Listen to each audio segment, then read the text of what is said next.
Yo, it's T-Lyon. We about to chop it up. So been low for so long, I know my soul been low for so long, I know my soul been low for so long, I know I'm going so low, so that my soul grow. My vibe be so precious, I cannot ride with most. I underline my thoughts in case.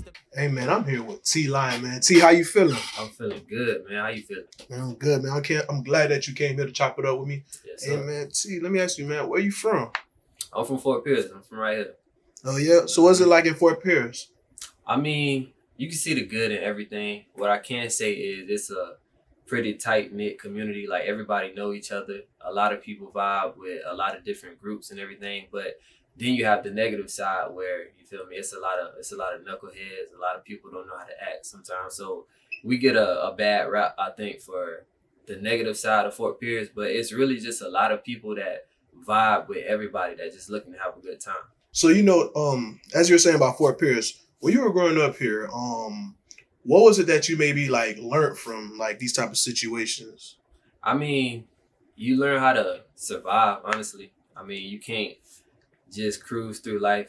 Like, everything not gonna be easy, everything not gonna be handed to you. So even with me, like, I wasn't in the worst neighborhood. Like, I had a 2-parent household, but once you step outside of that house, like, and go into the real world, whether it be school or just in the streets with other kids, you can't just like not know how to survive or not know how to act around different groups of people. So that's the best thing I can say I learned from Fort Pierce. Like, you never know who you're gonna run into, what type of situation you're gonna get into, but you just gonna know how to survive at the end of the day. For sure. That's understood, man. Were you an athlete growing up? Oh yeah. 3-sport athlete. I played baseball, basketball, and football. Oh yeah. What position did you play in all sports? I was center field in baseball, but I ain't gonna lie, I hated baseball. Like, Yeah. I just played it just because, you feel me, like, everybody was playing. So Right, like the whole neighborhood maybe? Yeah. But basketball I got into like once I got in high school. But football growing up was just my life. Like, Oh I was yeah? always into football, yeah. Did you take it to college by any chance? Yeah. I played football and baseball in college. Oh yeah, what school? Iowa Western. Oh, okay. Yeah. So you was trying to shoot for the stars. Yeah, man. I never intended on being an artist at all. Like, it was always football or nothing for me. Like, once that didn't work out, then it was like, okay, what else am I like really passionate about? No, for sure. And you know what? I'm glad you just, brought that up. Yeah. So what made you even want to be an artist? Since you were like a 3-sport athlete and it seemed like the road was just, full of like different, you know what I'm saying? Yeah, Like it was yeah. different. There was a lot of places you could have went or could have done. Well, like, I think with my whole family, we always been into music. Like, from a little kid, like, I was always singing and rapping. We would do like talent shows and dance routines. Like, we was always into music, but I just didn't take it serious. It was just something that I knew I could do. But being from here, it's not something that you think is reality. Like, I can't make a living off this. It's just something that's a hobby. It's something that, I'm good at, but something that I just do on the side. So it was always there for me. But once I got older and I realized like I really could do anything that I wanted to do, that's when I knew, like, okay, I'm really passionate about music, so I'm gonna put my all into it. Nah, for sure. And one thing I think people forget is like, when they do something for so long, especially like sports, Yeah. they feel like there's no other way and there's no other like get out. You know what I'm saying? I feel like that's how people get stuck in that, you know what I'm saying? The same place. Exactly, bro. And it's like, I think they push sports on us so much. Like, it's really the same thing. Like, you have the same odds of making it in sports as you have in music. But we don't see that reality. We think of these celebrities and these artists as like something that we can't achieve. But then they sell us with these sports in high school and all of this stuff. And we just think that's the way out. And when it don't work out, then you got these kids out here lost. No, for sure. And it's crazy that you brought that up because I'm going to just say it like this here on camera. You know what I'm saying? I feel like Florida, I think we breed like the best athletes, whether it's track, football. I think we breed pretty good basketball players. Yeah. Like, I think we breed so much. If it ain't Cali or Texas, I feel like no one really seeing us. You know what I'm saying? Exactly. Like, I think that's why we take sports to a different level versus these other states. And that's why we see it as sports or nothing. Yeah. You know what I'm saying? That's definitely true, though. That's definitely true. And then people know that, like, all of these scouts and stuff, like, from around the world, they come to Florida first. Because they know that's where the talent is. You got to think about it, bro. We got speed. Exactly. We got big dudes. Yeah. You know what I'm saying? Like, they really could just pick and choose who they want. You know what I'm saying? The only thing that I will say that we don't really breed well is quarterbacks. Yeah. That's it. Facts. Running backs, D-lines, tight ends, anything that got to do with skill, Florida. Talk to me. Like, look at Alabama right now. Most of our quarterbacks going to transition to, like, receiver or something like that. They're going to be, like, a dual threat. But, yeah, when it comes to athleticism, period, speed, like, you got to come to Florida for that first. Exactly. So, hey, man, let's talk about your creative process, man. What does T-Lyon do when he get in the studio? Like, walk me through, like, how you drop your music, man? First of all, I don't come to the studio unless I already got I'm on my P's and Q's. Like, I'm not going to step in the studio and come like to write unless like I'm coming to write with somebody. But if I'm coming to record a song for T-Lyon, it's already memorized, everything. It's just boom, boom, boom. Let's get to the recording, give my engineer time to mix and master all of that because I want to have a finished product when I leave. But my creative process, I need to have a free mind. So I don't like to write with like pen and paper. Right. If anything, I have my phone and my notepad. But what I do is I walk around the crib. If I have an idea, put a beat on, and I just go over these lines in my head until they fluid. Once they fluid, I keep going over them until I memorize them, and then I write them down so I don't forget. Once I get that down, then I take it to the studio and record it, piece it together like that. No, that's what's up, man. You know, that's good that you have a clear mind and like you make sure like you're here for one thing and one thing only. You know what I'm saying? Yeah, I don't like to be distracted. No, I mean, it worked for other people. I ain't gonna knock it, but just for me, like I would encourage every artist to figure out what worked for you. Don't just see somebody do something and think that's the way it's supposed to be done. No, for sure. So like, walk me through, man. Your new single that just dropped, Power. Talk to me. Walk me through how that even came about. Honestly, I like to let songs like write themselves pretty much. Like it started with the beat. Once I heard the beat, like the song just kind of just came out. Like I don't even remember writing it, honestly. But this was in like 2019, I think. And the pieces just didn't fall together to let me release it. Like it was out. Then I had to take it down because the producer had used a sample that he wasn't supposed to use. So for like a year, I was just sitting on this song and people kept asking for it. And then finally I linked up with a producer from TikTok and he had did a duet to it, played the piano. It was perfect. So I linked up with him.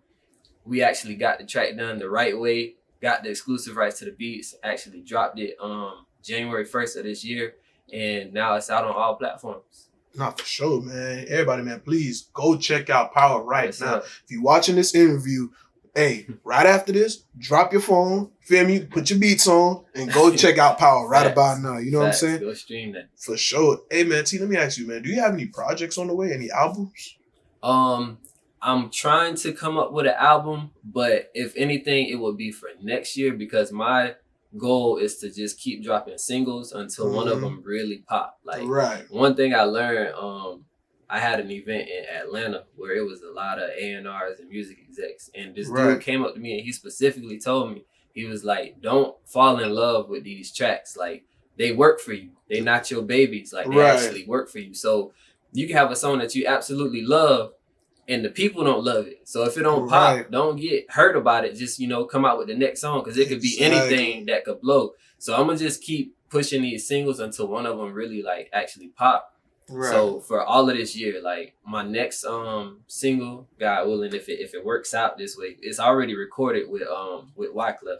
We're supposed to be dropping that, but I don't have an exact date for it. I can't just say, stay tuned for that, though. That's supposed to be the next single. For sure. Hey, man, walk me through, man. How did you even meet Wyclef? Bro, it came out of nowhere. Like, I think I was doing a competition for Triller, and after the competition was over, I ended up being the runner-up. This was the first time.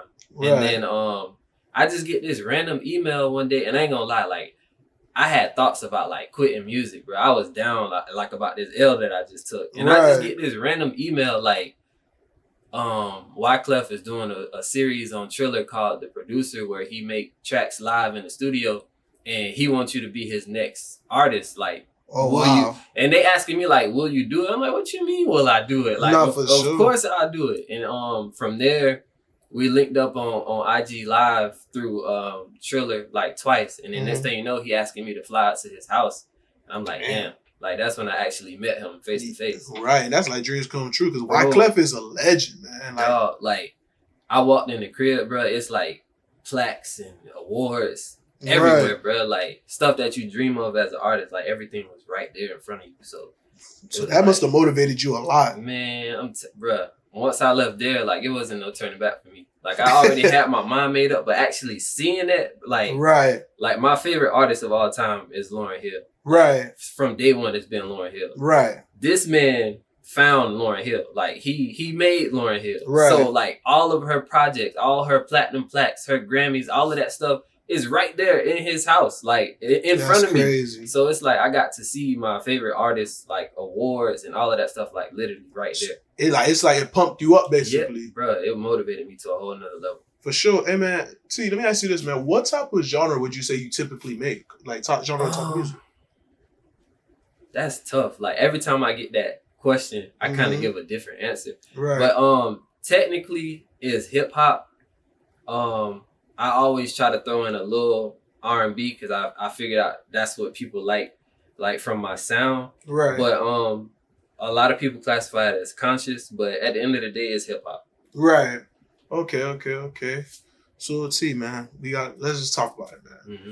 I see you blowing up slowly but surely, man. Yeah. You've been on different magazines. Yeah. You've been on numerous like news sites. You know what I'm saying? So, man, how does it even feel to even see yourself like on these magazines?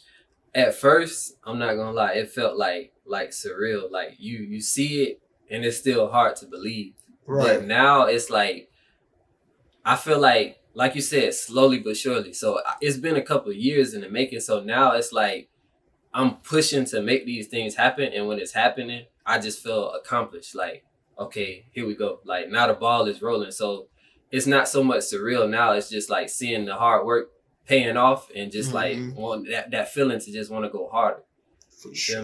No, that's for sure, man. Yeah. So what would you tell a kid that's probably, watching your every move or even wanting to be just like, T-Lyon? Like, what advice would you give that type of kid? Like, especially coming out of Fort Pierce. Oh, yeah. First off, I would say stay consistent. That's my motto for everything. Like, it don't matter. I don't care if you want to be a doctor, a rapper, a basketball player. If you don't stay consistent, you're not going to make it. Right. Like, whatever it is, you got to be repetitive. You got to do it. Wake up, live it, breathe it, do it every single day. Don't let nothing stop you. Even if you take an L, you feel me? Learn from it. So it's nothing that you can't do. But the only person that can stop you is yourself. You got to get your mindset right. You got to get your work ethic right. And boom, like there you go. For sure. Hey, man. Take notes, everybody. This T-Lyon, you feel me? Chop it up 1-on-1, man. Take notes, man. Stay consistent, man. Believe in your dreams and just keep pushing. Yeah. You know what I'm saying? And that's the thing. Like, people not going to show you. They're not going to broadcast when they take an L. Like, that's what social media is for. It's for when you have your best moments, then you post them. But they're not going to show you when they at their lowest. They're not going to show you what it really took to get there. So you can't get caught up in what you see and think like, I'm only seeing his best moment, so that's the only thing that happened. Like, no, I'm not gonna always post the L's I took and the detours I had to take, but it come with the territory, so you can't get distracted or discouraged at any of that. Nah, for sure, man. See, let me ask you, man. Let's talk about your merch and let's talk about your website, man. Yeah.